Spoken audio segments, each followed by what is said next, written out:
Eu dei uma entrevista também anteontem sobre o negócio que o jornalista, sei lá, se deu conta de repente que, não tem humor na TV aberta, não tem o Zorra Total, acabou, tem, sei lá quantos anos, 6 anos, 5 anos.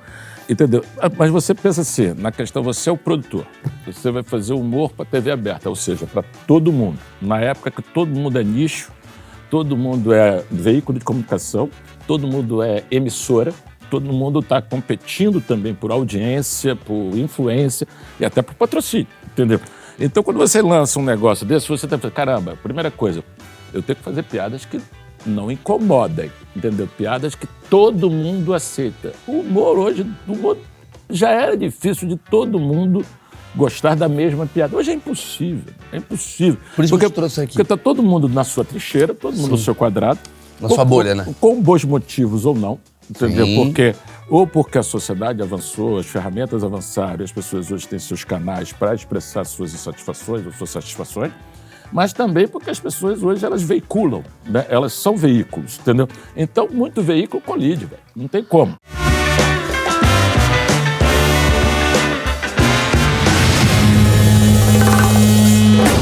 Senhoras e senhores, esse é um dos achismos mais esperados de todos os tempos, porque eu não estou apenas com um diretor, comediante, roteirista, vendedor de bolo de pote. Eu tô com um ídolo, maluco, de verdade. Eu preciso começar falando com Cláudio Manuel. Opa!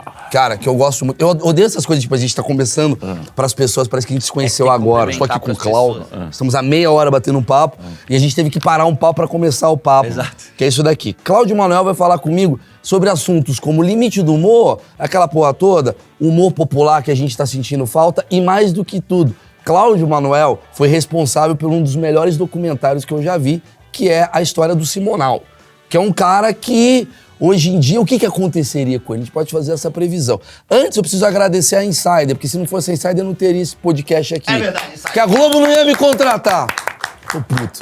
Que é o seguinte, a Insider é... Ó, o Cláudio vai gostar disso daqui, que o Cláudio, você pode ver que ele ostenta uma bela de uma cabeleira. É. A Insider é o seguinte... Eu trouxe meu boné, que eu já não sei onde deixei. Tá aqui um pra você, pronto. É da Insider. Camiseta com tecnologia. É o seguinte, tá na gaveta. Você tira ela, você põe no corpo, desamassa. Qualquer corpo. Tem várias Qualquer cores, corpo. várias cores. Porque a mulher e o homem, eles podem ter o corpo que eles quiserem. Sensacional. A Insider Né? E a Insider proporciona veste todos, isso. todos. Todos. A Inside... É de todos. Por isso que é Insider, era Insider. Ah. Eles mudaram em homenagem a Ela isso. não tem problema. Tem aqui um presentinho pra você. Olha. E eu vou falar, homem, mulher, vai no site da Insider. Homem, garanta a sua cueca. Nenhuma mulher pode te comprar a cueca. Só você sabe como as suas bolas te fazem bem. Eu preciso falar isso. Pô, esse é o merchan que eu consegui. É um absurdo, né? O Eu cara vou falar pra não comprar. você. Eu vou falar, Marcão. A Insider é... Olha o merchan que eu tô fazendo pra Insider. Olha só, tô falando de bola. Os caras... Então, se você Eles tão com a apoia gente. a liberdade cômica, vá na Insider, garanta teu cupom de desconto Maurício12 aqui na descrição. Eu já começo com uma pergunta com o Cláudio. Cláudio, Meu querido. por que eu falei que eu sou muito seu fã? Eu acho que eu já te falei isso em outras oportunidades.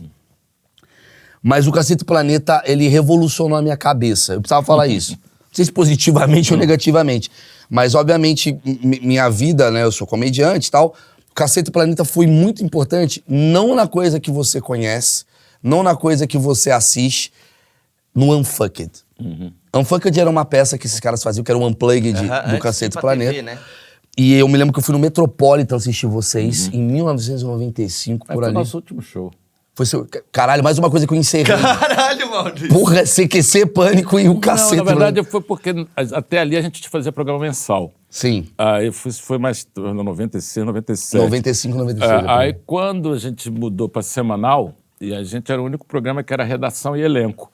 Aí não deu para fazer mais porra nenhuma na vida, né? Então a gente parou geral de... Aí a gente voltou agora, 2020, 19, 18, sei lá, com um show que a gente não fazia, chamava Cacete Planeta 30 anos. Que eu fui ver. O 30 anos, que era comemorando 30 anos. Aí a gente fez 9 shows, assim, só para fazer um treininho. Sim. Ia fazendo no ano seguinte, mas veio a Covid e jogou o entendi. Esse show que você tá falando é aquele que tem no documentário do Bussunda?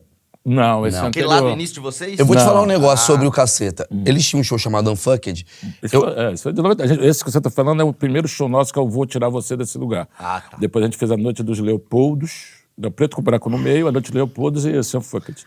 Eu sou muito fã mesmo, assim. Eu sou de consumir os produtos. Inclusive, eu até tava falando pro Cláudio, assim, que, tipo, eu tinha um videogame do Cacete Planeta que eu nunca consegui zerar. Ele falava, nós também não. Eu quebrava, travava a porra do videogame. Não, eu nem me lembrava disso, que o negócio chamado Noite Animal foi uma galera ali de a maior tecnologia da época, chamava CD-ROM. Eu lembro. Ninguém lembra Vendia em banca de jornal. CD-ROM. Eu quero, queremos fazer um CD-ROM com você. A gente fez o roteiro, tiramos umas fotinhas, os caras fizeram a animação. E é legal, comemoramos, a gente nunca conseguiu jogar aquela porra. Que era um moleque que queria bater punheta, comer mulher, era maravilhoso. E tinha uma parada que eu adorava do Caceta, que desse show específico, que, olha que louco, eu preciso falar isso, que eu acho que eu nunca falei. A minha forma de fazer comédia, ela vem muito desse show. Vocês colocavam uma melancia no pau, na mesa, pro cara botar a melancia pra ele participar do show, que ele tá com a melancia no pescoço, ele quer aparecer. Na plateia. É. E aí o meu show, se você vê hoje, ele é todo interativo. Uma melancia de papel. Não uma melancia de verdade. Não, do jeito que eu falei. Até melhor de verdade, mas ia dar um trabalho da porra. Não, e agora já está sendo cancelado. As frutas não podem. Passando fome. As frutas usadas nesse show não foram abusadas. Se bem que papel também, usou árvore, enfim. Hoje é um QR Code que você usaria. E eu me lembro que tinha uma coisa que era muito legal, que vocês filmavam os caras da plateia e passavam num telão, ó o webbullying, passava num telão e ficava uma legenda do tipo, esse homem acabou de ser retirado um carrinho de não sei o que dentro do ânus dele. Ele ficava pegando a galera da plateia. Brutalmente violentado. Cara, era maravilhoso. Pô, eles já faziam coisinha de TikTok hoje, que hoje tem TikTok com o William Bonner e a foto aberta pra te botar do teu amigo dizendo, o vagabundo foi preso. O que eu quero deixar claro é que a gente tem uma mania de achar que a gente é revolucionário na comédia, e tem gente que já fez isso há muito tempo. E por isso, cara, eu até me sinto assim, eu adoro você, mas eu fico meio até quase tipo que, caralho, eu tô falando com o Cláudio. De verdade, eu tenho isso. Depois eu te comi e foi legal. Claro, foi legal. E aí eu queria te perguntar, cara, esse humor que a gente tá falando hoje, do politicamente correto, qual o limite do humor? Vocês recebiam essas mesmas perguntas insuportáveis naquele período? Não. Até porque o que mudou basicamente foram as ferramentas, né? Na época do TV Pirata, o cara que ficava puto com a piada tinha que ir ao correio, né, velho? O cara tinha que escrever uma carta. Ele tava muito puto. O cara tinha que Ele tinha que estar muito puto. O cara tinha que ser muito puto. Então, obviamente, mas quando chegava lá a carta, eu não gostei daquela piada. Primeiro já tinha passado não sei quantos programas, tu ligavam sincero. Mas chegava. Cara, nós não, chegávamos. Não chegava. Nunca teve um Cláudio? Seguinte, sabe aquela piada de 2004 que vocês teve fizeram? Na época do Planeta, foi até do Planeta que eles fizeram umas piadas meio de... Na época podia, falando, não sei o que, mongoloide, não sei o que. Aí ligou uma mãe pedindo assim, mas era uma coisa muito assim, íntima quase, não era uma coisa pública, entendeu? Era uma coisa que você... Particular. O feedback ganhou muito ferramental, né? Que é bom. É bom. Sim. Antigamente você só tinha o feedback imediato ao vivo, que era a vaia e o aplauso. O resto você lançava e o teu feedback era ibope. Quanto deu de ibope, entendeu? Assim, com o tempo que essas ferramentas foram chegando, primeiro e-mail, saca? Aí a gente começou a ter não só o feedback imediato, quanto o robótico. E aí isso também chegou até hoje, né? Que é isso, que o que é o grande problema não é o limite do humor, o grande problema é o que você faz com o humor. Porque o humor ele depende de várias coisas, risco, espontaneidade. Você hoje, antes de rir, tem que saber se pode rir. Ou se você riu sem pensar se pôde, você ainda pode ficar, caramba, ri de um troço. Pô, será que eu podia ter rido? Entendeu? Então, só isso já engessa o tal da prática do humor. Preciso te contar um negócio, cara. Conta. Eu fui fazer um evento ontem. Foi bom? Foi bom? Vou falar sobre isso. Eu não vou citar a marca, mas eu fui fazer um lugar. Eu me lembro que eu cheguei e... Eu me lembro que do banheiro estava escrito todes. Não tem problema com todos, faz o L, beleza. Mas quando você entra no lugar, você fala assim, esse ambiente é um ambiente que não vai gostar de humor. Você já tem essa noção. E eu fiz o show, e o show foi bom. Mas foi um show bom pra médio. E aí, depois eu fui conversar com os caras, os caras falaram assim pra mim, cara, eu queria rir pra caralho, mas eu não podia rir pra caralho. Nossa. Porque as pessoas, elas... Quando você faz uma piada de que, sei lá, gordo, o cara que acha essa coisa engraçada, ele olha ao redor e fala, se ninguém tá rindo, eu não posso rir. Mesmo e o outro gordo. Não importa, porque rir é quase como um atestado de eu concordo. E é uma identificação. E as pessoas, elas estão com medo de ter essa personalidade. Não só as pessoas. Eu dei uma entrevista também anteontem sobre o negócio que o jornalista, sei lá, se deu conta, de repente, que Pô, não tem humor na TV aberta. Pô, não tem. O Zorra Total acabou, tem, sei lá quantos anos, 6 anos, 5 anos. Entendeu? Mas você pensa assim, na questão, você é o produtor. Você vai fazer humor para TV aberta, ou seja, para todo mundo. Na época que todo mundo é nicho, todo mundo é veículo de comunicação, todo mundo é emissora, todo mundo está competindo também por audiência, por influência e até por patrocínio, entendeu? Então, quando você lança um negócio desse, você tem que fazer, caramba, primeira coisa, eu tenho que fazer piadas que não incomodem, entendeu? Piadas que todo mundo aceita. O humor hoje, já era difícil de todo mundo gostar da mesma piada. Hoje é impossível, é impossível. Por isso que eu trouxe aqui. Porque está todo mundo na sua trincheira, todo mundo no seu quadrado. Na sua bolha, né? Com bons motivos ou não, entendeu? Sim.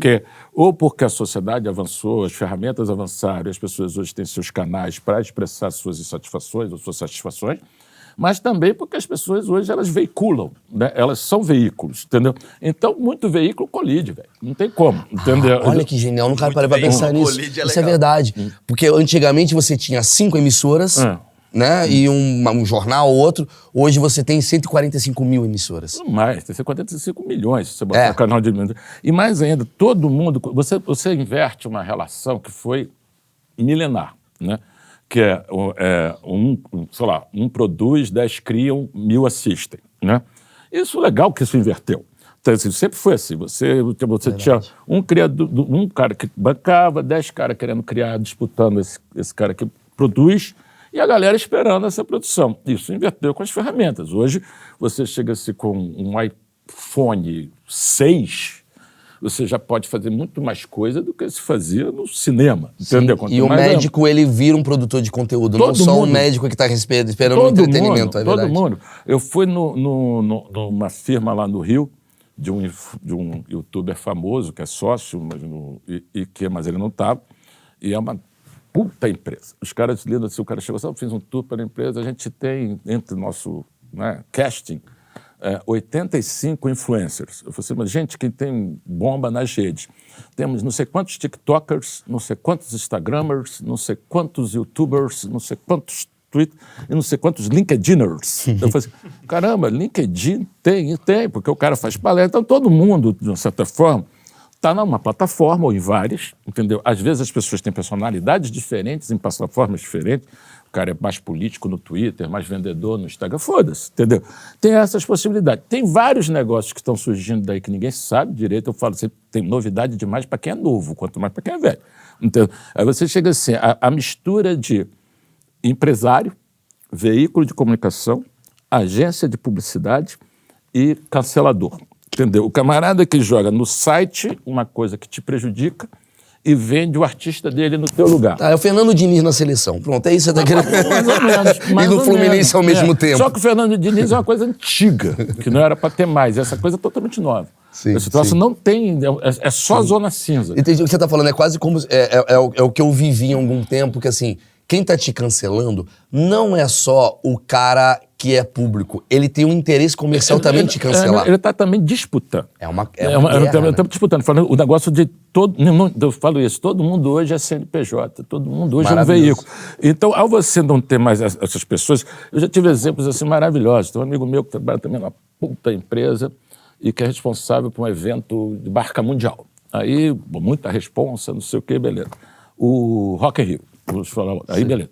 Aí tem uma reunião lá depois, primeira presencial, não sei o quê, um camarada lá chegou pro outro e falou isso aí aqui não, falou que negão do WhatsApp, né? Ele falou negão do WhatsApp, o outro não tinha a menor ideia que era, tiozão, que porra era. Aí o cara mostrou aqui, pro outro, beleza. Deu meia hora depois, acabou a reunião, a auxiliar, não sei se pode falar, secretária do cara, se o senhor viu que está nas redes, eu falei, não, é porque uma empresa que cuida de uma marca dessa, num comportamento sexista, o cacete. Aí quem postou, o funcionário, falou assim, mas você não falou nada, não mostrou para você não se queixou, você não tem problema. A gente sabia que você estava incomodado. Eu falei, desculpe, mas eu sou ativista. Entendeu? Assim, não importa o que aconteça. A prioridade da pessoa Sim. não é pelo ativismo, não é pela causa só. Ela, obviamente, ela tem uma oportunidade de postar uma coisa de impacto que vai impactar. Ela está disputando audiência, entendeu? É público, mesmo que ela não saiba disso. Então a gente entende que no primitivo a guerra, ela existe, né? É uma guerra de tipo de espaço. Claro. É simplesmente assim. Só que com ferramentas muito mais assim, potentes, né? E graças a Deus também democráticas. Entendeu? Você tinha, quando eu falo assim, quando na década de 80, quando a gente fazia revistinha, fanzine, o diabo, a gente tinha várias ideias, a gente fazia assim, isso dava vídeo. Tanto que a gente chama uma música que é Eu Faço Vídeo, Vagabunda. Todo mundo queria fazer vídeo.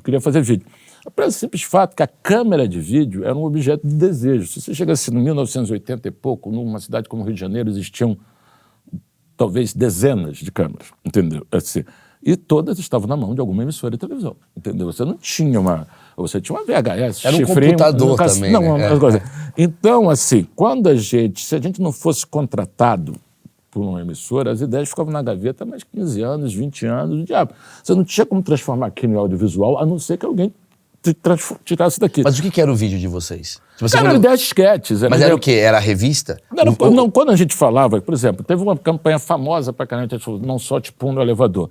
Era uma página da revista. Não só tipo no elevador. Maravilhoso. Era uma página da revista. Só que, quer dizer, isso daria um vídeo. Que deu. Só que deu, e deu um bom. A gente fez uma campanha, fomos até o elevador Lacerda, com El Chan pra fazer não só tipo no elevador.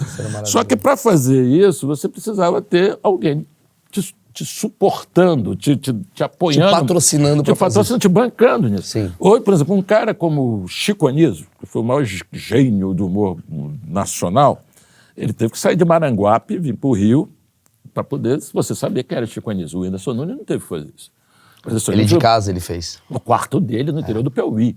Não foi de São Paulo, foi do Piauí. Entendeu? Então, esse ferramental é maravilhoso. Serve também para o Estado Islâmico, também, serve para todo mundo. Sim. Agora, tem seus problemas, mas o fato de ter problema não significa que você só vai retroagir com a guerra nuclear, Mad Max, claro.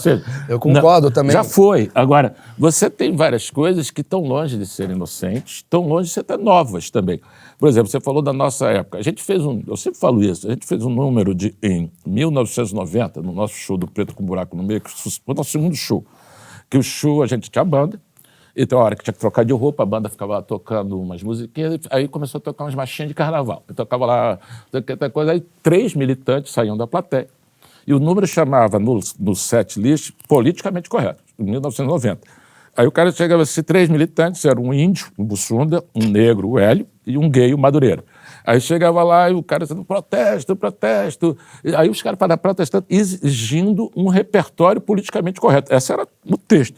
Aí o Bussunda entrava, e cantava de índio, dizia, era como é que era? Índio quer demarcação de terra, se não der ele vai se organizar e lutar pela sua cultura.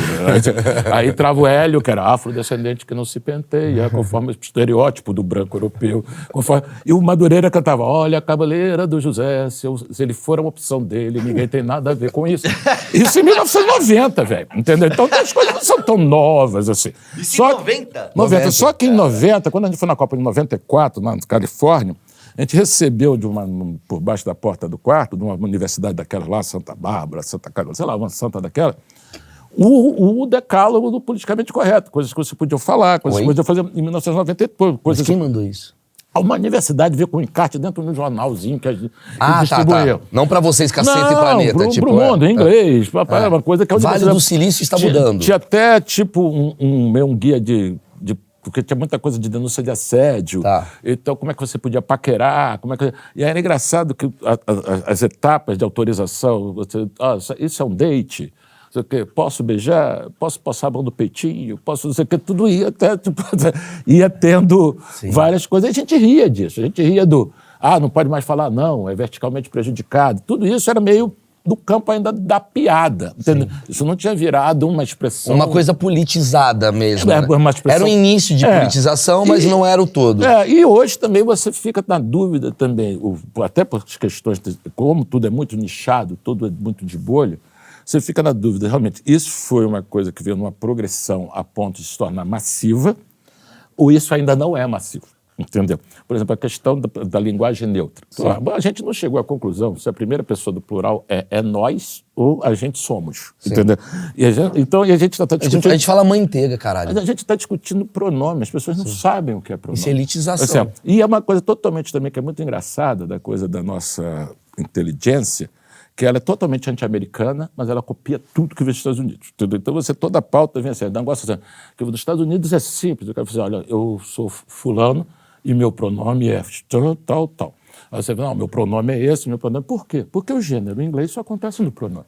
Você não tem gênero no artigo, você não tem gênero no objeto. E a gente está copiando uma americanização. É por isso que fica ridículo. Eu vejo outra pessoa assim, não, as pessoas que se incomodam com todos, têm que, ou bem-vindos, tem que se... Porque a sociedade, a linguagem evolui, e não sei o quê. E se você não vai mudar, você vai ficar sozinho. Eu falei, não, fica sozinho.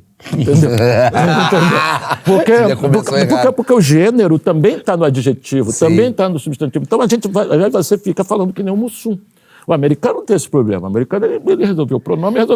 Eu concordo. Eu acho que tem uma coisa da... E só para terminar, assim, é elitista pra caralho. É, isso que eu ia falar. Porque o negócio assim, quando você chega, você fala para as pessoas, assim, eu já tive discussão com a gente, uma professora, uma amiga minha, falando, você viu o que o Ronaldo falou? Eu falei, não, que absurdo, não sei o que. Ele foi no Bial, e o Bial também nem admoestou, passou em branco, a comunidade trans está injuriada, porque ele falou, Ronaldo, você pode falar sobre o caso dos travestis?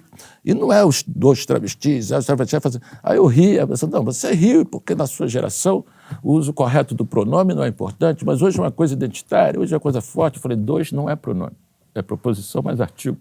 Não tem pronome dos, entendeu? Então você está discutindo o uso correto do pronome, você não sabe usar nem corretamente o que é pronome, entendeu? Caralho, é verdade. Então tem um negócio... Então quando você vai... Não é pronome, dos, não é pronome. Aí você vai para o ridículo, entendeu? Porque verdade. Você vai descendo, porque o particípio, você chegou atrasado, entendeu? Atrasado, delayed no inglês, dane-se quem é. Sim, entendeu? É delayed. Aqui não, atrasado é diferente da atrasada, entendeu? Sim. Então, o esquecido é diferente da esquecida. Então, tudo em latim tem gênero, cacete. Então, você se ferrou. Você vai ter que aprender um outro idioma. Eu tenho a teoria para salvar isso. Eu falo isso em show. Hoje, eu fui estudar. Parece que 3% da população ela é não binária. 3%. Pode ser que seja 60% daqui a um tempo. Analfabeto é 19%. Se o tema é inclusão... Em vez de mudar uma letra, tira todas. Vamos de emoji. Vamos falar, vamos escrever figurinha de WhatsApp. Né? Recebi uma Gretchen chorando, alguém morreu na família. Tu já tá entendendo. Porque eu acho que é uma discussão que ela não tá na periferia.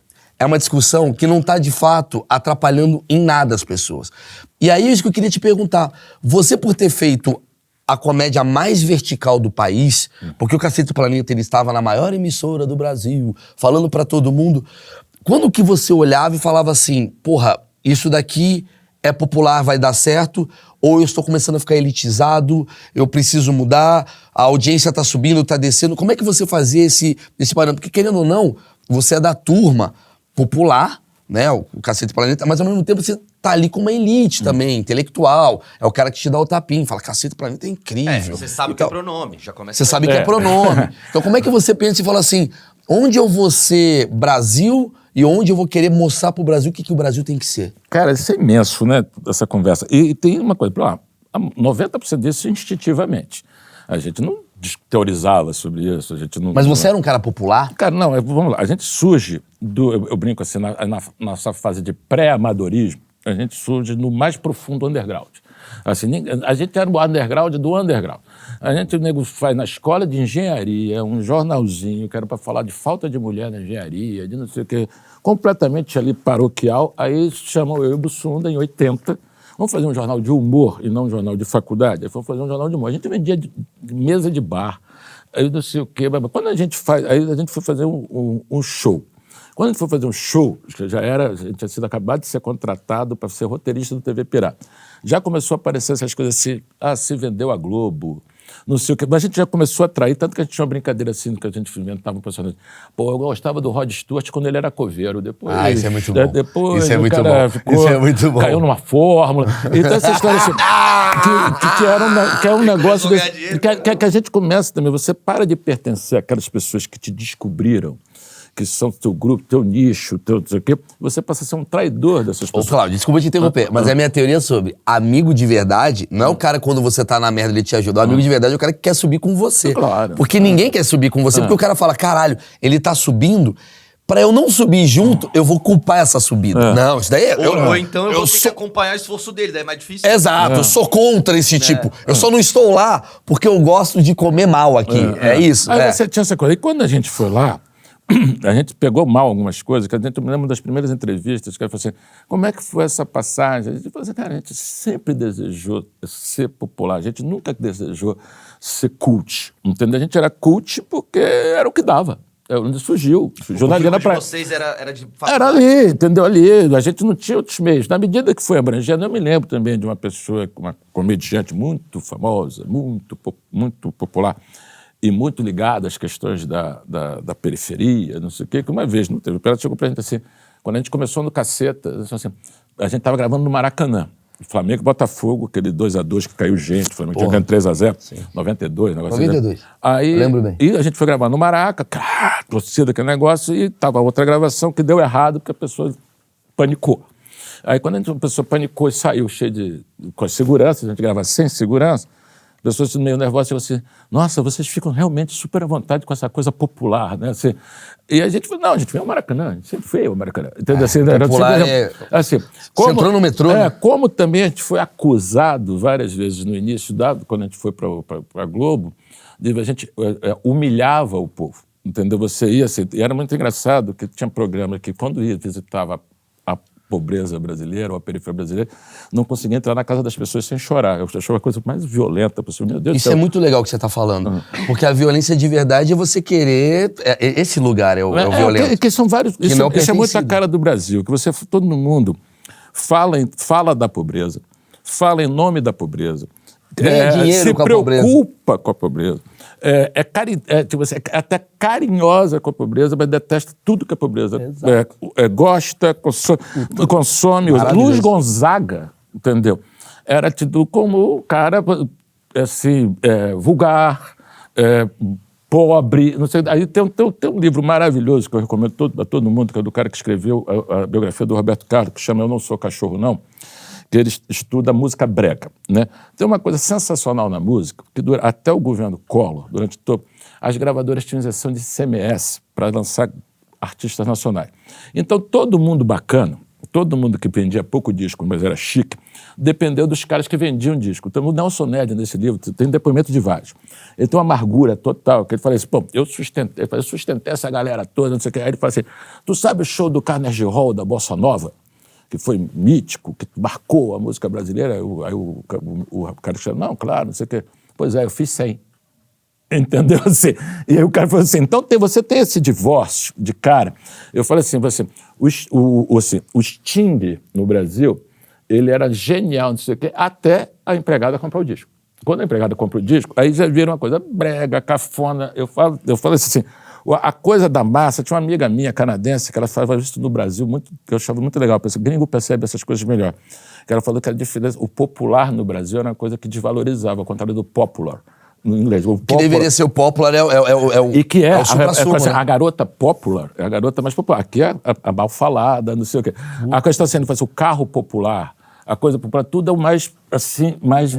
Então, o conceito do popular, o conceito até de comunicação de massa, é uma coisa que você está sendo popularesco, comercial. O Simonal, que eu vou falar, qual a primeira acusação do Simonal? É que virou comercial. Entendeu? Assim, o cara era muito comercial. Quando ele cantava lá com nanã, jazz, no Beco das Garrafas, era chique. Quando ele vai para pilantragem, aí ele se rebaixa. Entendeu? Tem cantoras chicas, só da Gulgada aí, bacanésima, sou fã e tudo, não sei o que fazer. Nunca fiz nem farei TV aberta. Qual a pessoa está dizendo? Serei elitista e continuarei sendo elitista, mas de uma forma legal. Mas eu amo o povo. Mas é isso. Mas eu ajudo o povo. Mas então tem um negócio assim, ninguém é obrigado a fazer TV aberta. Ninguém é obrigado a fazer nada. Mas essa ideia de que... É uma hipocrisia. Mas você tem essa ideia de, cara, é o seguinte, a massa é ignara, sei lá que porra significa ignara, mas a massa é ignara. É um bom nome para uma filha, né? Aí você tem, ela é iletrada, ela é analfabeta, ela é manipulável, assim, e você tem um olhar sempre de cima, mesmo com sua generosidade, você vê aquela povo como algo que você precisa ajudar, que precisa de você, que você dê a luz. Eu vi um documentário de funk outro dia, genial, que o camarada falava assim, que eu não estava vendo à toa. Aí o camarada falou assim, do caramba, que o cara vai me fazer... Que foram uns caras que foram presos numa época de repressão ao funk, bandido por apologia ao crime, por não sei o que, apologia à violência, aí baile funk interditado, e uns caras lá não sei o que. Eu tenho uma tese particular que faz mais ou menos 400 anos no Brasil, que onde pobre preto fosse se divertir, alguém chamou a polícia. Entendeu? Sempre. Do batuque, do tambor, da tia Ciara, até hoje. Até hoje. Você não pode estar feliz, né? Ou principalmente a galera lá de baixo. Você A galera lá não pode de estar baixo, feliz. você chega assim, já chama a polícia. Aí o camarada fala assim, não, porque eu fui processado, não sei o que. Eu nasci aqui, eu escrevo sobre aqui. Aí o camarada que vem fazer o filme sobre a favela, ele tem um olhar antropológico. Eu não, eu incito a violência, entendeu? Assim, porque assim, aí eu nasci aqui, escrevo aqui. Você quer que eu escreva sobre o quê, meu amigo? Entendeu? Claro que o cara fala sobre a AK-47. A AK-47 é o cotidiano. É a vida do cara. Entendeu? Então você tem, primeiro, esse divórcio, que é o clichê, Casa Grande, Senzala, essa coisa histórica, entendeu? Que a gente tem essa separação mesmo. Assim, a quantidade de gente que você só sabe que é famoso depois que morre em acidente de carro, entendeu?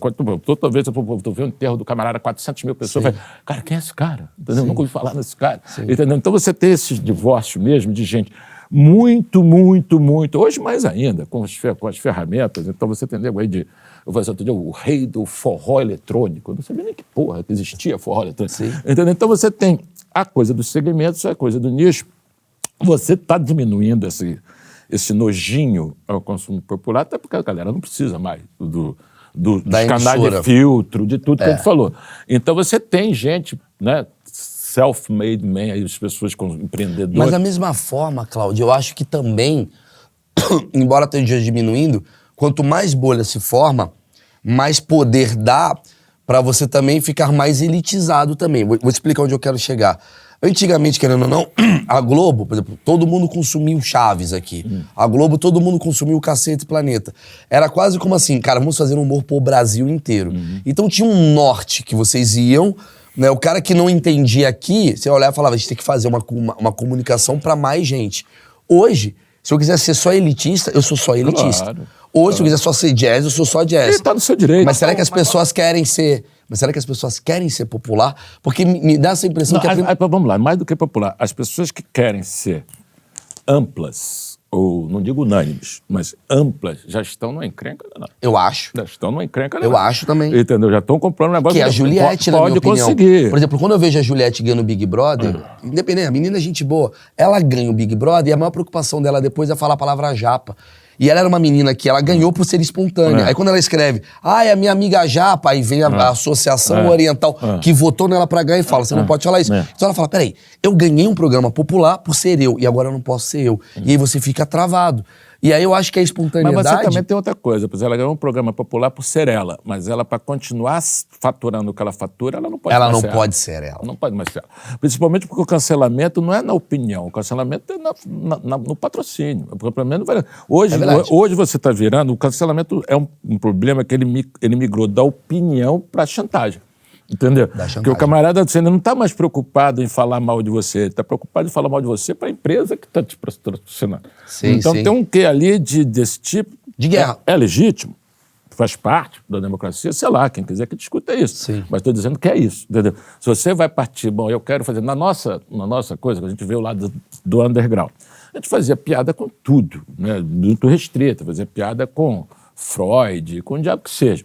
Quando a gente escreveu TV Pirata, que também era um programa assim mais chique, né? Não sei. Quando a gente vai pro Caceta, a gente vai pro ar e a gente herda o TV Pirata, até porque, eu não digo assim, praticamente todos os personagens, os quadros famosos do TV Pirata, ou era nosso, ou era da galera do Planeta. Eram todos os personagens que a galera lembra são nossos. Então a gente herdou esse negócio. Mas como a gente começou ali, a gente nem... Eu estou falando, durante 5, 6 anos, nosso personagem era repórter 1, repórter 2. Então a gente ficou assim, mas a gente nas reuniões de pauta, a gente falou assim, primeiro a nossa pauta era o Jornal Nacional. Era assim, o que não saiu no Jornal Nacional não é assunto, entendeu? Não existe. E depois, quando a gente passou para ser semanal, que a gente precisava de quadros mais fixos para ter um estoque, a gente abriu e a gente pegou uma confiança de atuar. a gente partiu para a paródia da novela das 9. Que acabava e era grudado aí a em gente vocês. se arrebentou, porque a gente pegou... Nossa coisa era Jornal Nacional, novela das 9. Era onde a gente Essa é a fazia. pauta do Cacete Planeta. Era a pauta do Cacete Planeta. A gente só falava disso, só falava disso. Aí, depois, se não o programa estava feito, aí é luxo só. Aí dá. Aí você...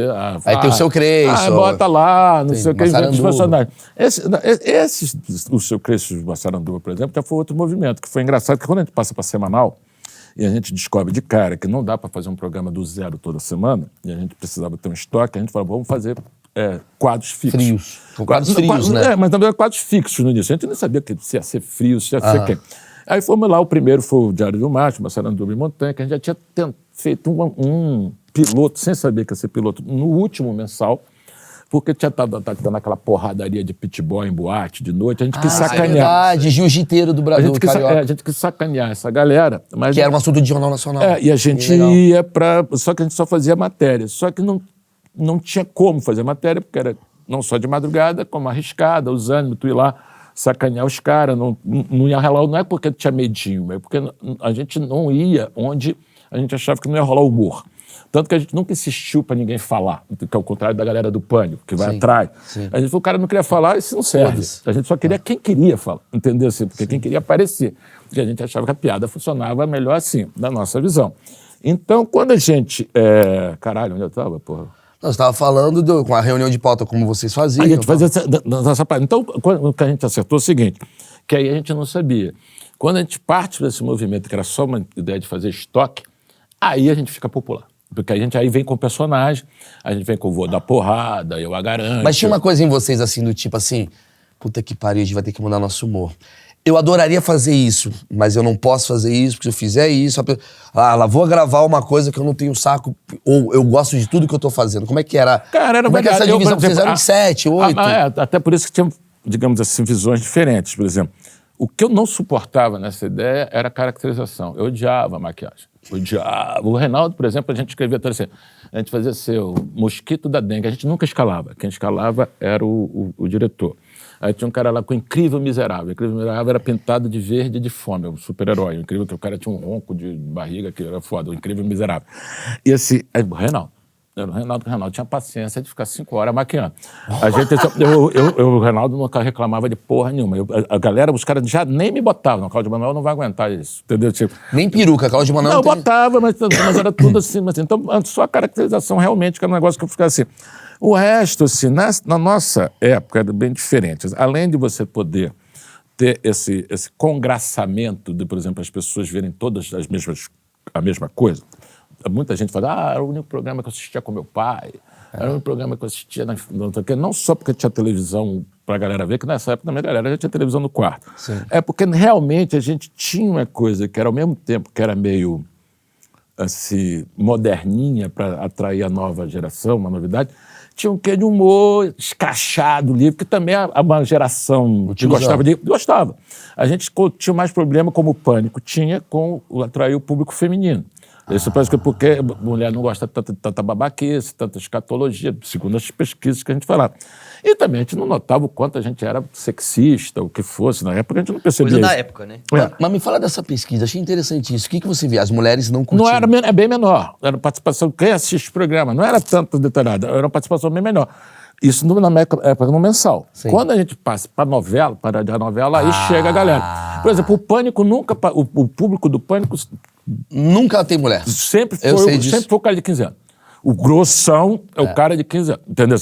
20 e pouco. O cara de 40 já não via, entendeu? E a galera, mulher, então é só mulher muito Quem alternativa. era o público do Cacete Planeta? A gente era todo mundo. Mas assim, A você gente era bem... Porque, assim, cara, a gente chegou assim, era outra época total. A gente chegava, dava 42, 44 de bola.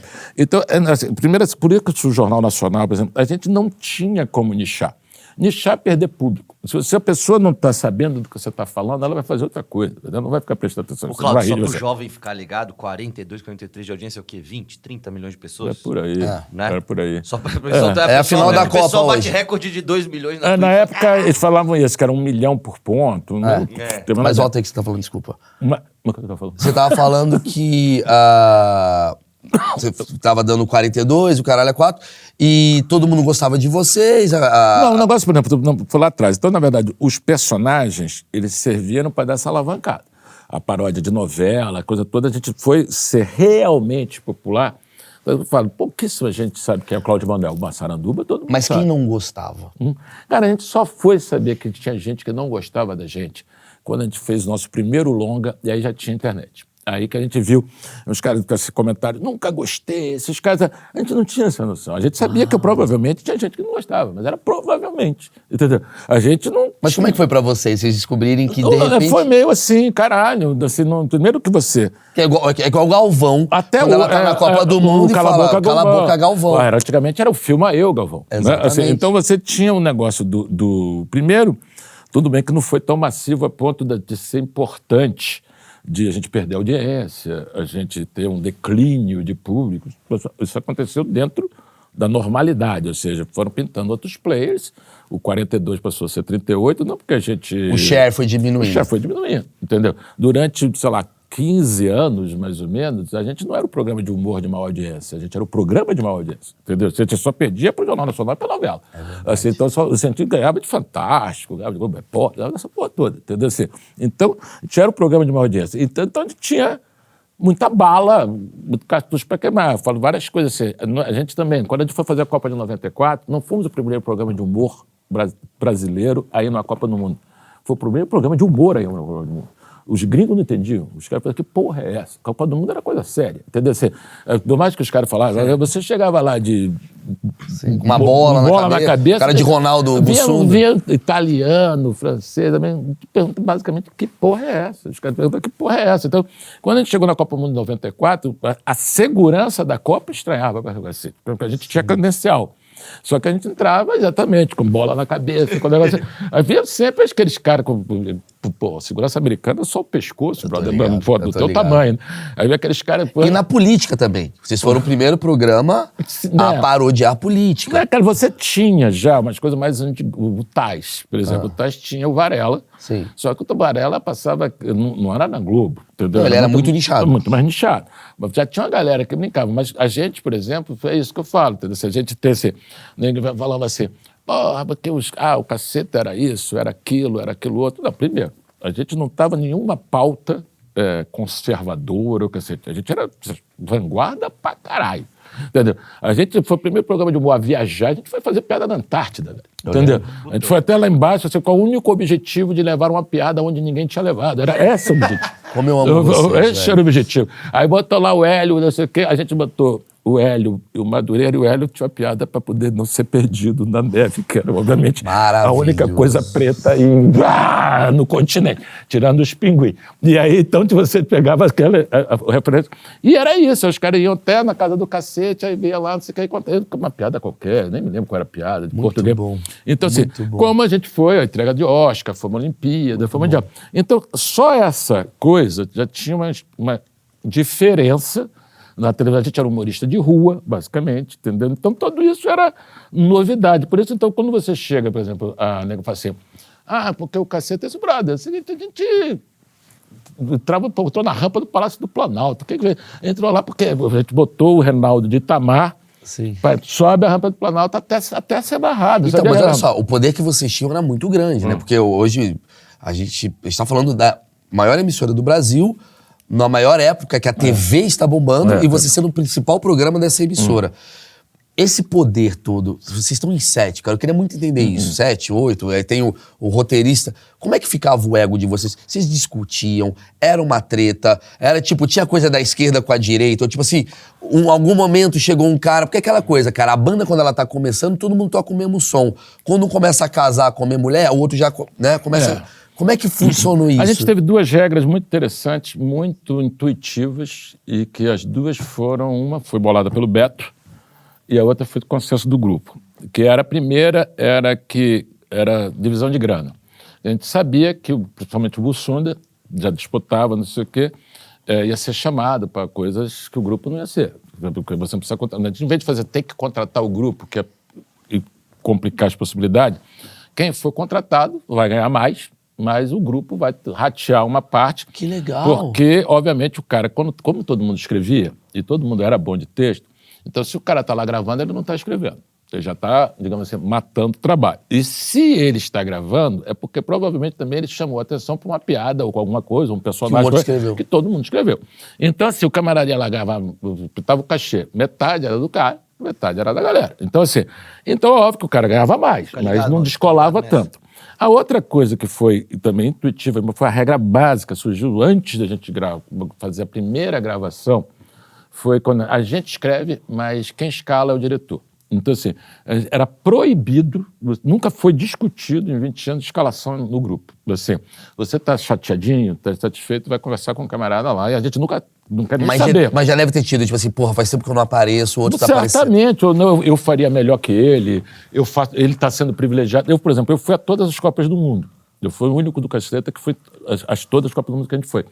Porque eu fazia a redação final, e o Zé, ele confiava em mim que eu tinha um certo liderança de cobrar, não sei o quê, a galera que ficava no Brasil, de material que, quando a gente estava gravando, ele também estava produzindo. Então, o Zé tinha, digamos assim, essa confiança e, obviamente, deve ter causado ciúme, problema, mas não só não chegou a mim, como não chegou em reunião, entendeu? Assim, existiu, certamente, mas a gente tinha essa, digamos assim, esse bloqueio de não contaminação. Então, só essas duas coisas, eu acho que serviram como bons acolchoamentos. A gente teve um outro fator, que como a gente veio de turma, a gente não é um casting, a gente não é nem uma banda, cara, precisa arrumar um baixista. Juntou 40 caras. A gente juntou, já veio de 7, já veio não sei o quê. Isso é também um bom mecanismo para impedir ou atrasar de que alguém fique muito babaca. Entendeu? Que você chega assim, pô, brother, tu tá ficando muito babaca. Entendeu? Então, assim, óbvio que um pouco babaca dá, muito babaca não dá. Entendeu? Então, uns exageros, assim, uma coisa. Pô, todo mundo começou a ganhar muito mais grana, todo mundo começou a ficar muito mais. Essa coisa, muito mais paparicação, muita coisa, tudo assim. E assim foi só, a gente só ia crescendo. Então, tinha algumas coisas de ego, mas esses mecanismos, acho que serviram, no certa forma. É um time de futebol, né? Que é tipo assim, irmão, não vou mais passar. Mas é mais que um time de futebol. É 5 caras falando pra 2. Porque o time de futebol, na verdade, ele é contratado pelo clube. Sim. O nosso, assim, tanto que a marca era nossa, nós éramos 7, morreu o Bussunda, continuamos nós 6, não entrou ninguém no lugar do Bussunda. Mas chegou a ter uma possibilidade, em algum momento assim, cara, vai ter uma carreira solo aí do Cláudio Manuel, estão falando, a Record tá chamando o outro pra sair, pra ganhar 3 vezes mais, como é que a gente vai... Já chegou a ter esse tipo de... Não rolou, mas assim, e a gente tinha essa coisa também, todo mundo ganhava a mesma merda. Todo mundo, a gente sempre negociou em bloco. Tanto que foi assim, quando a gente lançou o nosso primeiro filme na Globo, o segundo filme, foi lançado quando o filme junto da Grande Família, né? E o cara que era o presidente da Globo Filme falou que foi um pau do cacete. Porque era elenco, né? No elenco era filme, cash, que aí, né? tipo, pô, eu não vou ganhar menos que o fulano, porque o meu personagem não sei o que, tem coisa. E aí o cara falou que foi uma negociação perrengue, eu nem sabia disso, eu contou assim, porque ele falou assim, que quando saiu a galera da Grande Família, ele ia negociar com a gente. E aí ele falou assim, caralho, se com a galera já foi assim, imagina os caras, só homens, só não sei o quê, são 7, não sei o quê. E a gente chegou na primeira coisa, olha, brother, assim, esse valor dividido por... É tanto dividido por 7. Então, só isso, o cara ficou totalmente chocado que a conversa só virou, o cara falou assim, é tanto, não, a gente quer mais, é tanto, tá, acabou. É tanto e dividiu por 7. Então, alguns mecanismos também serviram aí para você minimizar esse tipo de coisa. O fato de ser 7, Cláudio, o fato de ser 7, ele era bom pra ter votação ou não tinha votação do tipo, ó, tô com uma ideia agora de fazer o diário do não sei o quê, 4 contra 3, ganhou. Cara, teve era votação, mas é muito raro. Muito raro. Como é que era decidido? Na discussão. Até você ter, assim, quando obviamente você chegava assim, parecia, sei lá, 6 já tinham topado, morreu, entendeu? 5. Não chegava a ter que votar, nunca teve assim 4-3, não. 4-3, nunca teve. Algumas coisas que nunca tiveram no Caceta foi esse tipo de votação rachada por causa de uma piada. Se a piada fosse assim, muito dividida, é porque já não estava prestando. Um veja bem, 2 veja bem ali, porque era o critério de vocês, né? Assim, a vantagem também de você ter o grupo, que você também tem uma primeira plateia. Você tinha uma ideia, ninguém fez, tá bom. Todo mundo ficou com aquela cara de paisagem, pô, esquece, entendeu? Vamos tentar outra coisa. Então, outra coisa também, que você ser 7, ninguém tem performa igual todos os dias. Então você também é muito mais fácil Você substitui as peças rápido. Você está com a ideia zero, entendeu? Você entra na ideia do cara. Você compra a ideia do cara, entra na ideia do cara. E a gente tinha essas coisas também, que quando a gente se reunia de manhã, os 7, aí tinha as ideias. E de tarde dividia em 3 grupos, né? Era Beto, Hélio Bussunda, Madureira e Hubert, e eu e Reinaldo. Eu e Reinaldo escrevíamos e fazíamos a redação final também. Recebia o dos outros e terminava. Até para evitar repetição, para evitar também umas coisas que fossem feitas meio nas coxas. Então tinha um segundo tratamento. Sim. Aí funcionou, entendeu? Agora, obviamente, as coisas, todo mundo continuava sendo ser humano. Mas o Caceta tinha um limite do humor? O Caceta, assim, do tipo assim, gente, eu sei que o humor não tem limite, mas assim, piada com morte, a gente, por mais... O Hélio trouxe uma piada genial, mas não dá. Sabe assim? Cara, vamos lá, de novo, né? TV aberta. Né? Uma coisa é você fazer uma piada num show, naquela época era muito claro isso, né? Hoje em dia que essas coisas todas não existem mais, divisão entre público e privado, passado e presente, erro e crime, nada disso mais é distinguível. Sim. Naquela época era distinguível. Então, quando a gente tinha uma coisa assim para TV aberta, tinha umas coisas assim que, de cara, a gente não encarava de fazer. Por exemplo, a gente tem um episódio maravilhoso que foi o 11 de setembro. Né?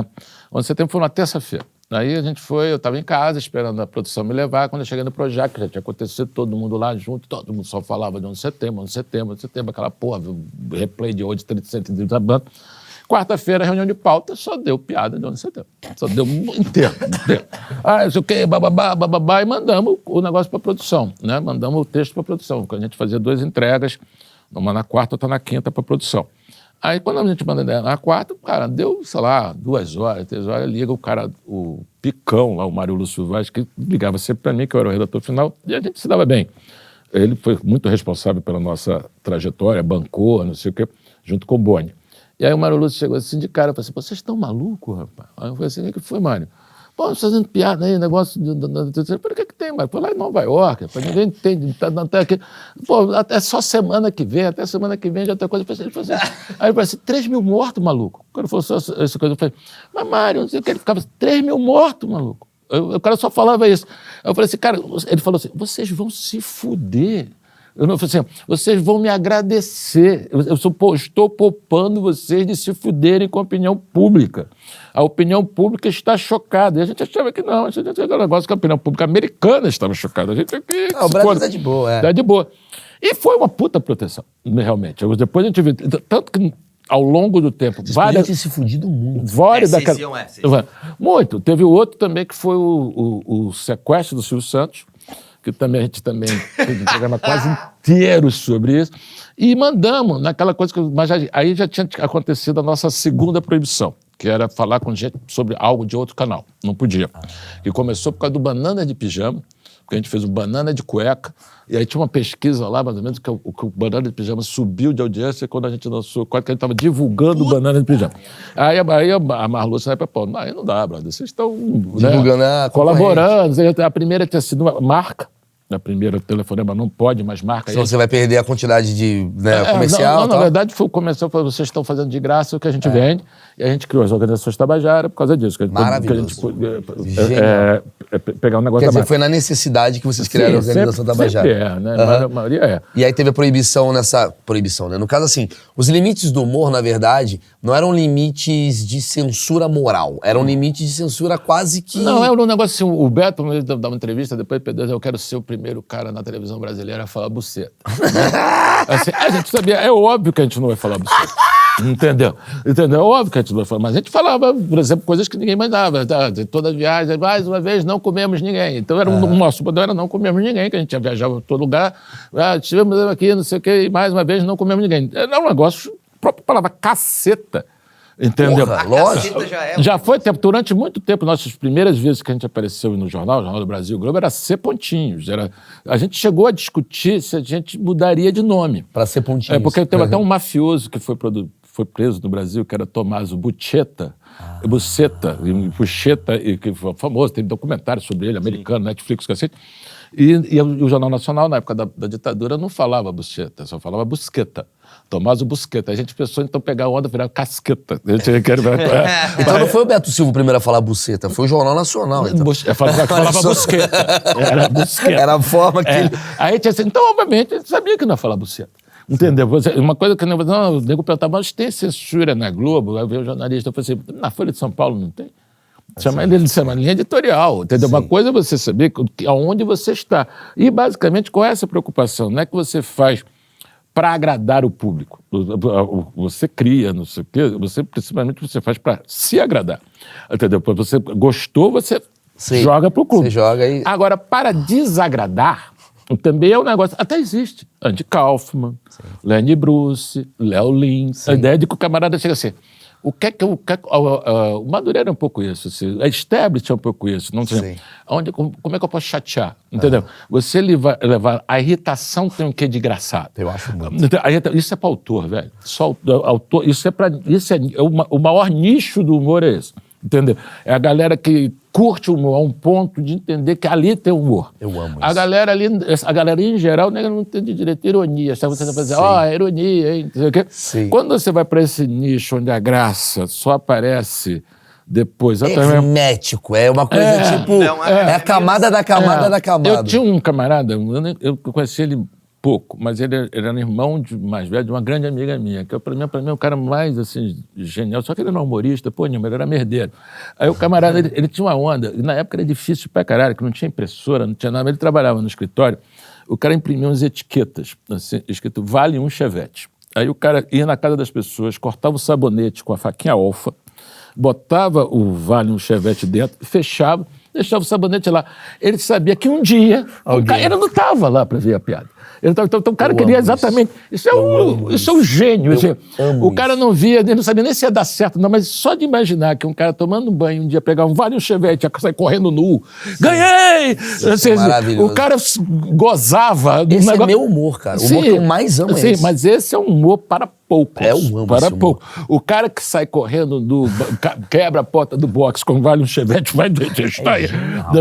Então, assim, o cara não está fazendo nem para público nenhum. Então, eu acho isso assim... É a pureza do humor. Eu também. Mas isso é muito específico. É muito específico. O Léo é bem isso. Eu entendo. O Léo chega assim, não pode fazer piada sobre o quê? Não pode fazer piada sobre pedofilia, escravidão. O que mais? Eu vou fazer. Vou fazer. Entendeu? A motivação é essa. O cara, inclusive, eu tava falando ontem com um amigo meu. Não conheço ele, tá? Não tenho uma ideia. Você conhece, eu não conheço.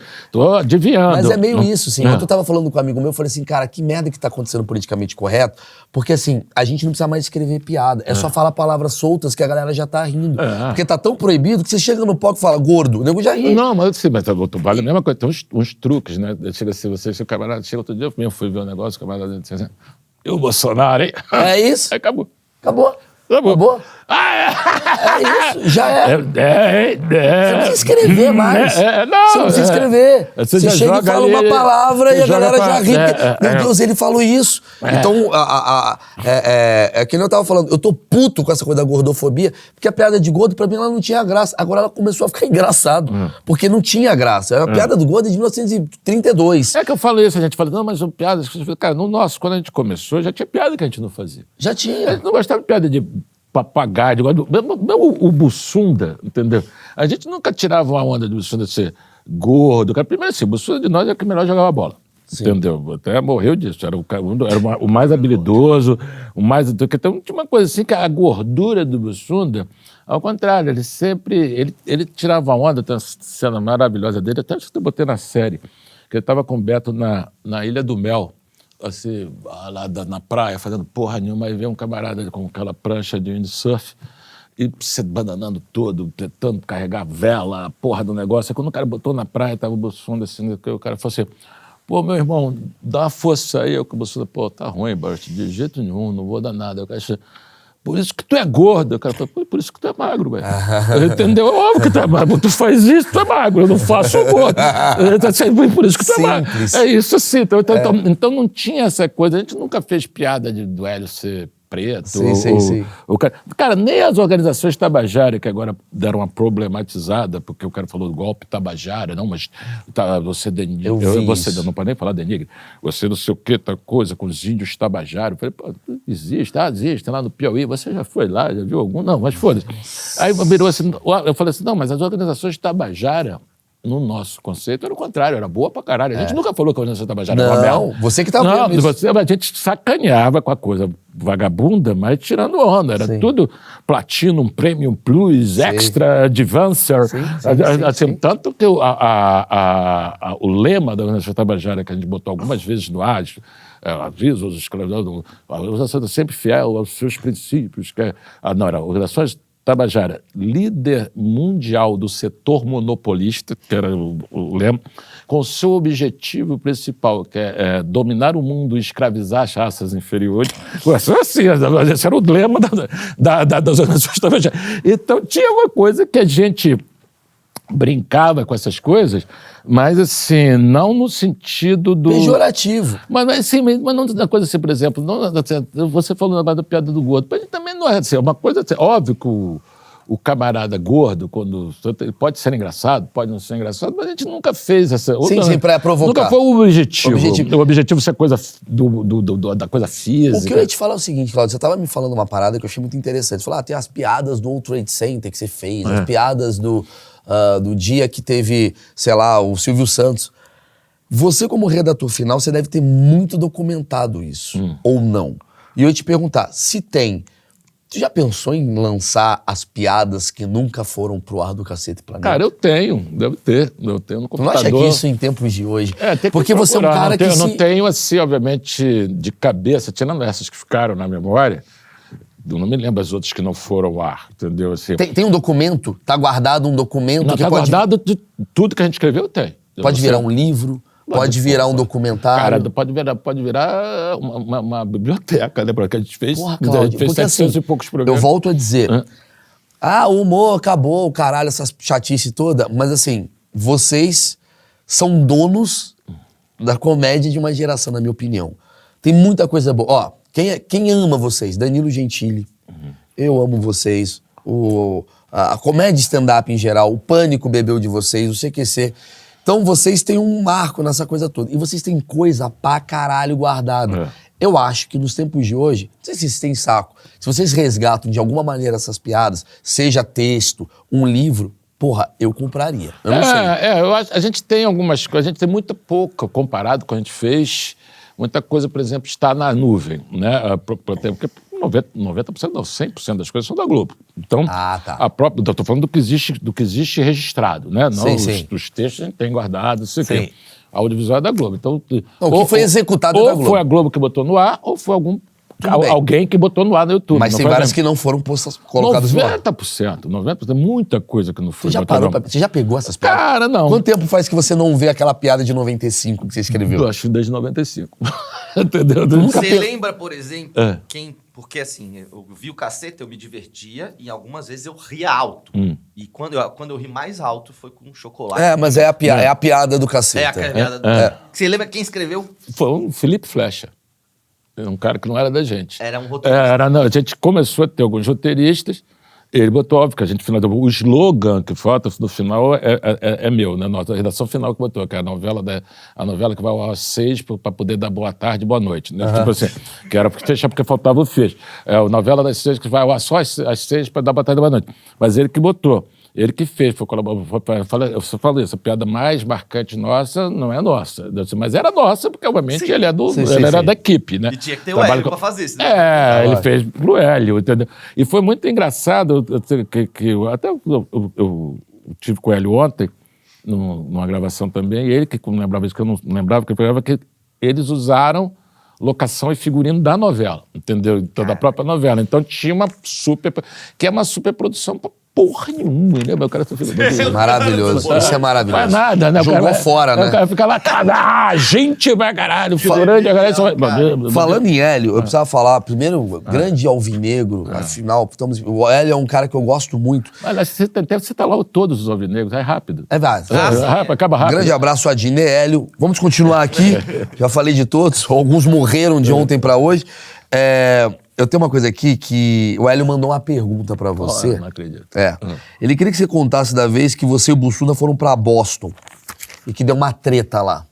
Treta? Não sei o que é isso. Cara, treta eu não me lembro. Treta teve, por exemplo, a Copa da Alemanha teve treta pra caralho. Treta no sentido de porrada, Vocês né? já saíram na porrada? Pô, muitas vezes. Porrada, soco na cara? Na cara não, onde pegou, né? Do celular não, na Mas cara. teve isso, assim, eu falei, filho da puta! Teve, Aquele pezinho assim? Teve. Quem? Vamos lá. Eu, nós estamos bem, então, Maurício. o Hubert, Hubert? tudo no Madureira. Mas não, porrada física foi eu e o Hubert. Eu e o Hubert no Madureira, mas... Não, você e o Hubert bateram no Madureira? Em situações diferentes, em anos diferentes. Mas foi uma né? coisa assim, ficamos um ano sem se falar. Nada. Zero sem falar. Teve uma sensacional que foi no ensaio, a gente tá fazendo um ensaio no Canecão, e o Bussunda não cantava porra nenhuma, o Bussunda só fazia performance, sei o que. Aí o Bussunda estava vendo um jogo acho que era Copa América ou eliminatórias, não me lembro, Lazzaroni treinando, Brasil, não sei, contra não sei quem, na Colômbia, um jogo na Bahia que a torcida vaiou o tempo todo porque tinha um jogador do Bahia que não foi convocado, o Bahia tinha sido campeão em 89. Bobo. Charles, eu sei que era o... Charles Guerreiro. Não, Charles Guerreiro... Ah, não, Charles da Bahia, da verdade. Bahia. Charles Guerreiro era volante do Flamengo.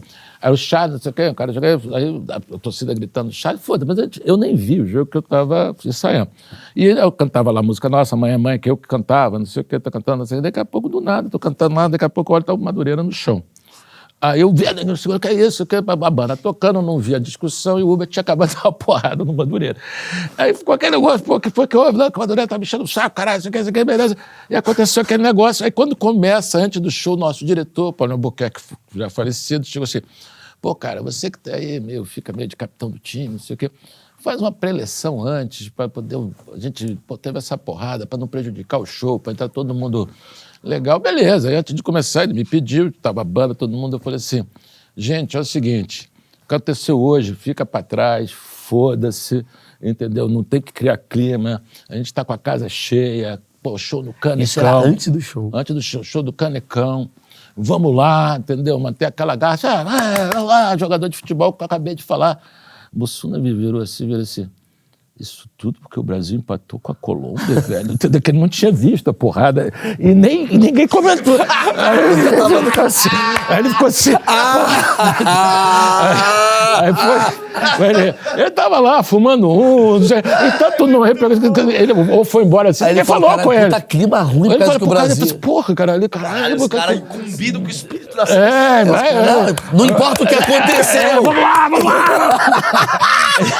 Ele vai convocar o Charles. Aí o cara viu assim completamente assim, ele caracterizado de Tim Maia, né? Tipo assim, o enchimento, eu nunca me esqueço disso. Cara, isso tudo. E era essa, a gente aí riu pra caralho. Aí vai resolvendo as coisas. Não, nunca durou, cara. A gente sempre teve um negócio meio de peladeiro, entendeu? Sim. Porrada em campo. E digamos, tirando esses dois entreveiros, que foram mais porque Madureira era minha bala mesmo, mereceu, mas a questão, o resto, porrada mesmo, era tudo em prol da piada. Sim, era discussão assim, que vence o melhor. Mas isso daí acho que isso é muito masculino. Né? Pra a caralho. gente tem muito essa porra do tipo, cara, ei, Marcão, vezes. Eu mando ele tomar no cu, ele manda eu tomar no cu, obviamente tá errado. Do outro, mas aí chega um momento que a gente olha e fala assim, caralho, velho, a gente tá brigando, mas a gente não tá brigando porque a gente se odeia, a gente tá brigando porque a gente quer que alguma coisa fique boa. É uma coisa quase que masculina isso. Cara, é um negócio é complicado você. Mas é uma coisa nossa, né? Homem, mulher, não sei o quê, mas até pela questão hoje, obviamente, tudo deve estar mudando também, não sei, sou de outros séculos, mas assim, você tem desde a coisa do menino, das próprias brincadeiras, da coisa do grupo, da pelada, do merdeiro, porque que o homem morre mais cedo. Né? Isso aí. Então, o que a gente faz? Então, você já tem um hábito meio dessa coisa ali. A Marluce me perguntou uma vez por que a gente durava tanto. Eu falei, porque é tudo homem, velho. Entendeu? Não é porque é um preconceito de contra o trabalho da mulher, porque é outro tipo de relacionamento. A gente, por exemplo, o Daniel Filho, em 1900, não sei quanto, chegou assim, porra, vocês estão bem pra caralho, pô, bola um outro programa de humor, porque a casa tá precisando, na época que a TV aberta fazia programa de humor. Aí eu cheguei assim, tinha recebido um jornalzinho, não lembro de quem, chegou lá em casa, chamava Grelo Falante, que eram 4 meninas que escreviam. Eu falei, pô, vou fazer um programa só de mulher. Né? Aí cheguei, na época não tinha internet, saí procurando onde é que eu arrumo redatora. Eu falei, tudo redatora, diretora, elenco, tudo mulher. Aí começamos a catar, fulano veio falar, juntamos um time, fizemos um piloto. Elas deram um nome, era até muito bom, que chamava Garotas de Programa, mas depois virou Garotas do Programa, porque a Globo não aceitou, só aceitou meio trocadilho. E aí, beleza. Aí tinha lá a Luana Piovani, a diretora era a Rosana Schwartzman, que hoje escreve novela, tem até uma novela no ar dela, tá fazendo sucesso do caralho. A Rosana, a Luana, tudo o elenco todo. E eram 14 redatoras, entendeu? Isso a gente foi escrevendo, não sei o quê. Na estreia, quando estreou, já tinham 6. Eram só 6. Já tinha dado a porradaria, já tinha comido. Não é porque eu acho que não tinha o costume, não é porque mulher é difícil, é porque é outro tipo de relação, resolução. De comportamento, assim, de conflito. de históricos. E até de hábito mesmo. Não era tão comum, tanto que foi o primeiro, eu acho que o único programa, que era só mulher. E é tanto que a gente nem participou. Vamos entrar no tema de machismo estrutural. Mas é aquela coisa, o homem ele veio antes com a coisa do... E dominou, e proibiu, e ocupou, e não deixou. Sim. Então não é um defeito, é exatamente uma história, entendeu? E o que aconteceu que a gente... Era uma ideia genial na época, porque eu falei assim, era uma ideia bacana, a gente atendia o que a Globo tinha pedido, e a gente não tinha que fazer porra nenhuma, porque a nossa combinação a gente não vai se meter nisso. Não tem homem mandando nisso. Não tem homem supervisionando. Vocês não vão trabalhar para mim. Vocês vão fazer. Vocês têm a redatora final. Você tem a redatora, a gente vai botar aí, entendeu? Botou, aí durou 12 programas, entendeu?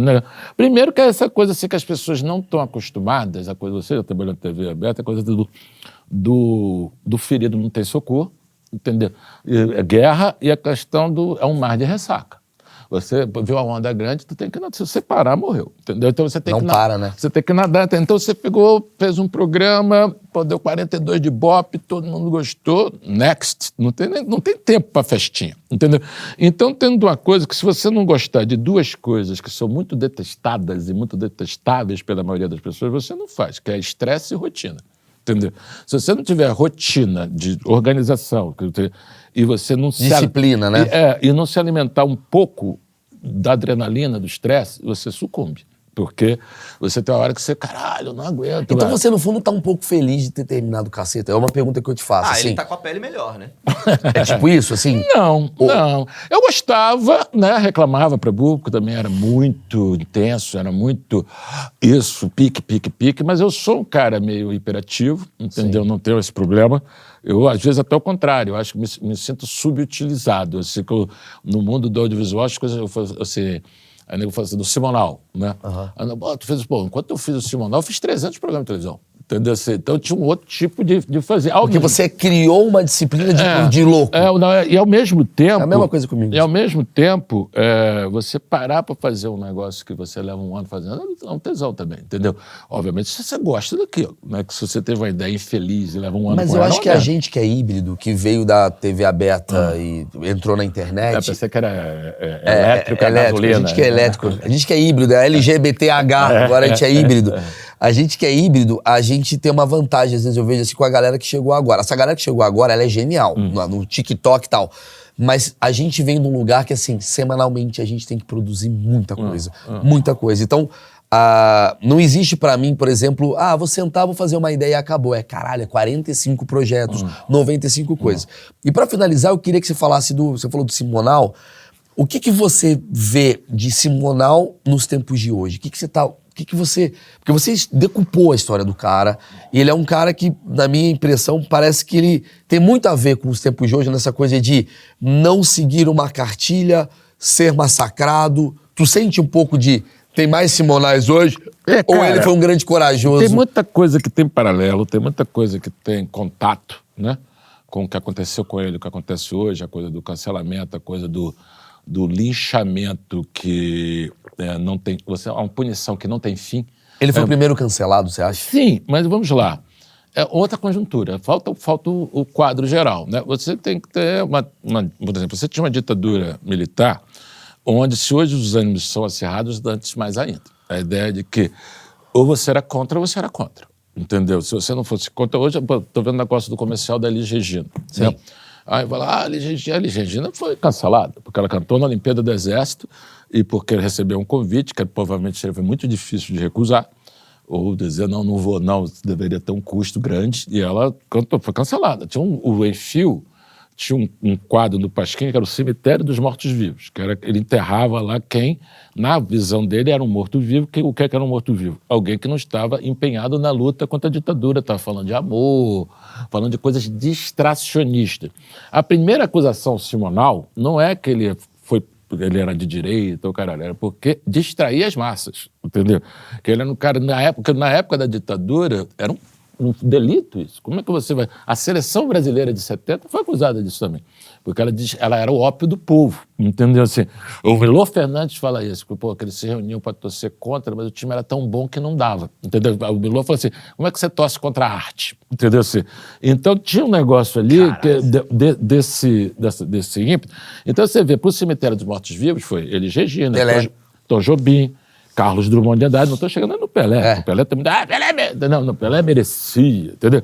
Estou falando só ali, Elis Regina, Carlos Drummond de Andrade, Tom Jobim, entendeu? Você tem Zagallo, Hebe Camargo, Bibi Ferreira, várias pessoas, Pelé, Simonal, várias pessoas porque não eram tão engajadas quanto. Então você tinha essa coisa assim meio... Esse ranço. Aí vamos lá, aí dentro desse ranço, dessa coisa do cancelamento, dessa coisa do lixamento instantâneo, dessa coisa dessa falta de misericórdia, isso tem um paralelo. Agora o Simonal fez uma grande cagada, entendeu? Não foi pouca cagada. O Simonal caiu numa pilha, que ele estava sendo roubado, e ele pede para os seguranças dele, que tinham ligações com a polícia, porque segurança tem ligação com a polícia, ele fala, não, a prova que o Simonal, não sei o quê, porque torturaram o computador dele dentro do DOPS. Isso é foda. Entendeu? E primeiro, porque pegaram e levaram para lá. Não, o cara tinha a polícia como segurança. Porra, o Fleury, que é o maior torturador, se foi segurança do Roberto Carlos, arrumou segurança, ele era segurança da Record, entendeu? Todo mundo que tinha segurança tinha polícia em volta. Sim. Então, assim, isso não o absolve. Qual é a questão do Simonal? É porque ele erra feio, mas o erro dele não é proporcional à punição que ele tem. Entendeu? Se ele foi julgado por extorsão e sequestro, foi condenado a 4 anos de prisão. Só que ele ficou 30 anos sem ele não conseguia arrumar músico, porque os músicos que cantavam com ele também pegavam a peixe. O nego ligava para a casa de espetáculo. Se você botar o seu... Eu não canto mais aí, o fulano... o boicote do boicote, né? Então você teve... O cara virou um pária, o cara virou um leproso. Ele falou, eu fui proibido de existir. Isso é complicado, entendeu? É óbvio que você tem uma punição, uma coisa... Quando eu fui cair na história do Simonal, né, eu vou perguntar, mas você acha que ele é culpado? Não sei. Eu falei, sei lá, cara, não sou do judiciário, tenho a menor ideia que, porra, hoje não, hoje todo mundo julga, é fácil. Mas não era o que eu queria. Eu queria entender exatamente assim. Primeiro que tem uma coisa que eu acho sensacional, épica, essa coisa do grande apogeu e a grande queda, né? Só isso já é operístico, né? Aquela coisa de o cara tá lá em cima e o desabamento. Já o desabamento. Inteira, já. E a segunda coisa também é essa pena sem fim, essa pena sem dó, sem pena, né? Essa coisa de que um homicídio prescreve em 30 anos, essas coisas não prescreveu nunca, entendeu? Então o cara vai até a morte... É o Barbosa goleiro do Brasil. A diferença também é que o Barbosa só levou um gol. Então, ele mandou espancar o contador. Eu sei, mas... Assim, mas você tem também umas coisas assim que são essa coisa que você não perdoa, né? Além de ser muito cruel, coloca as pessoas numa situação também, às vezes, assim, tem uma certa coisa assim que a pessoa... Ele errou grave, ou seja, você não erra, você jamais mas é fácil faria bater, né? É fácil. Eu tô aqui na minha posição... Ainda mais de grupo, né, velho? Querendo mostrar pra todo mundo que eu sou contra atropelar cachorro. Mas, caralho, é o famoso pra quem você não tira o chapéu. Não tira o chapéu pro estupro. Parabéns, olha como ele é foda. Porque alguém tiraria, entendeu? Por isso que eu acho que as redes sociais, ela acaba sendo um câncer com a comédia, porque a comédia é a arte do controverso. A graça é controverso.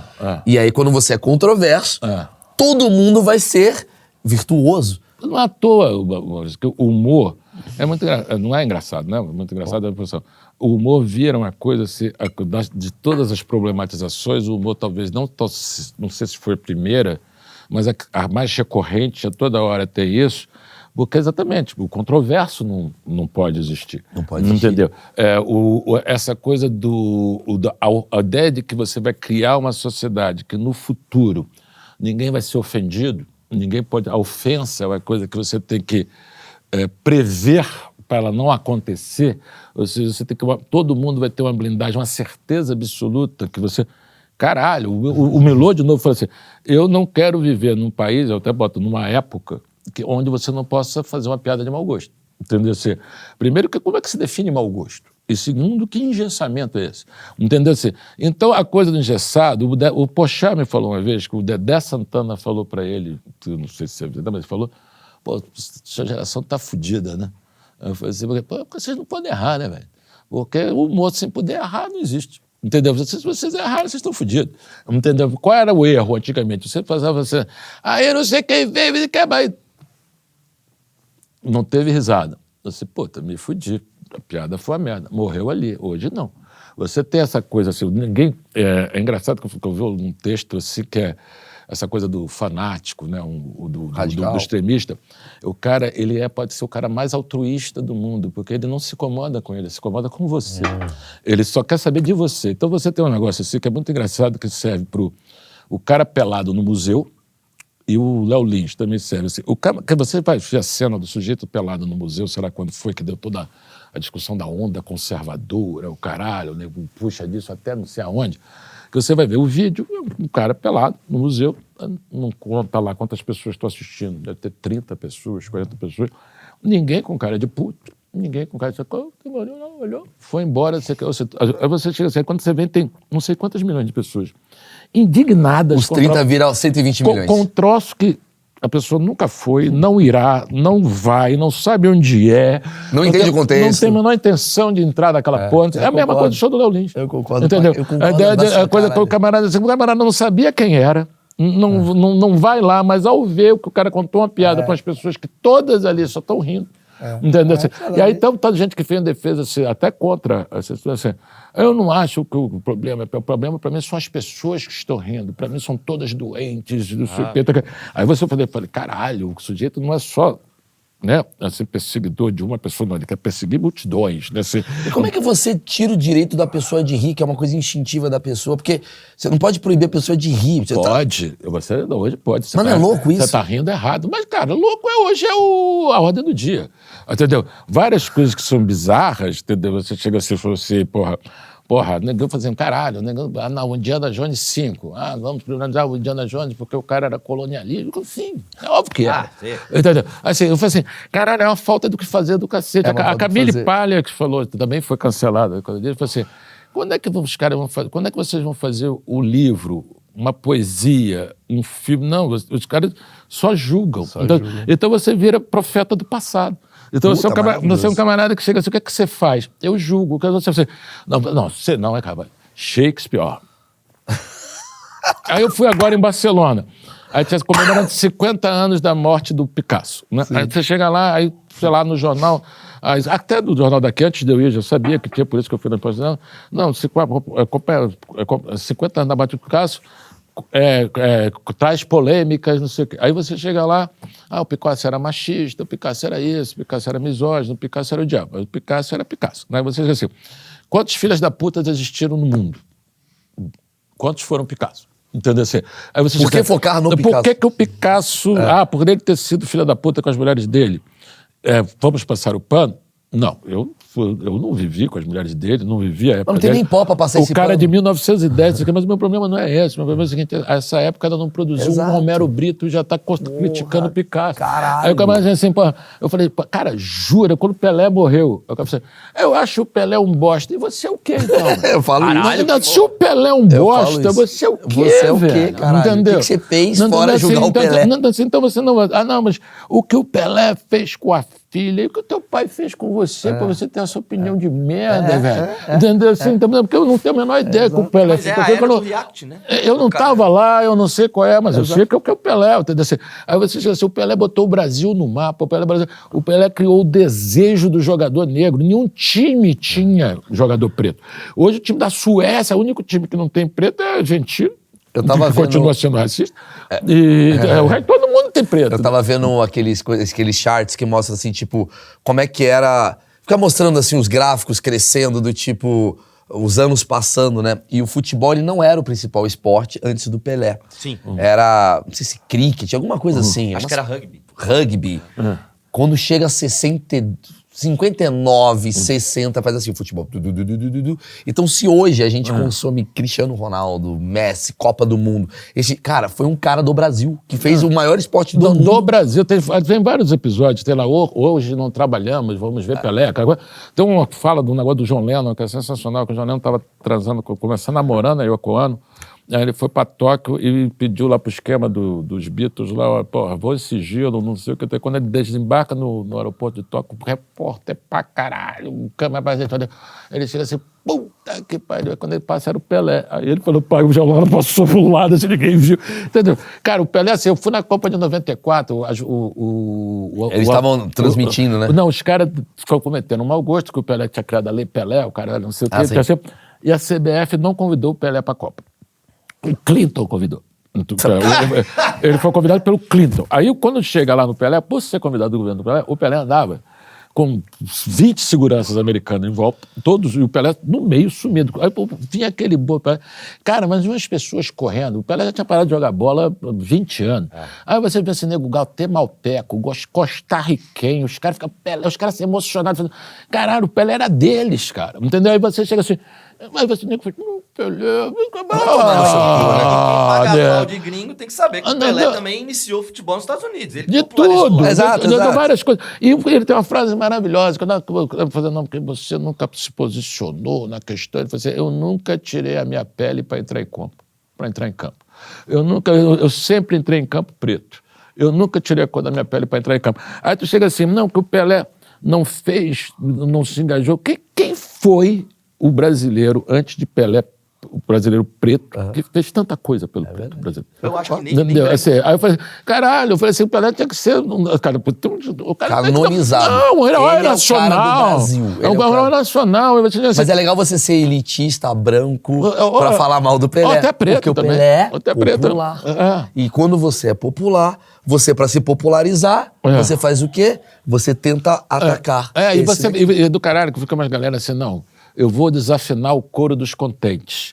Mas o coro dos descontentes acaba sendo um coro também. E acaba todo mundo faz aquela coisinha. Então, óbvio que você pode ser descontente, óbvio que você pode ter a opinião que você quiser, óbvio que a democracia permite isso. Mas é óbvio também que quando você se outorga poderes, né, de julgar, de cagar regra, de não sei o que, você também está no foco, eu quero saber quem é você. Eu quero saber quem é você. Entendeu? Isso vai virar. E você vai tomar essa porrada muito maior daqui a pouco. Mas também é que tá. Eu acho que no nosso papo inicial, essa pessoa também, quando ela tá jogando, exatamente para atrair público. Sim. Quando ela também atrair público, ela vai jogar só dentro daquele público também. Ela também não está muito preocupada. Mas ela vira, Cláudio, vidraça, porque a gente vê muito, né, esses caras batendo em um monte de gente. Aí eles ganham audiência. Aí eles tomam porrada pra caramba. Isso, é uma o ciclo, é a energia que você gera. Isso. Mas a Madalene, que tem umas teses dessas boas, você entrevistou ela, muito boa entrevista também, a Duda Gentili também foi genial.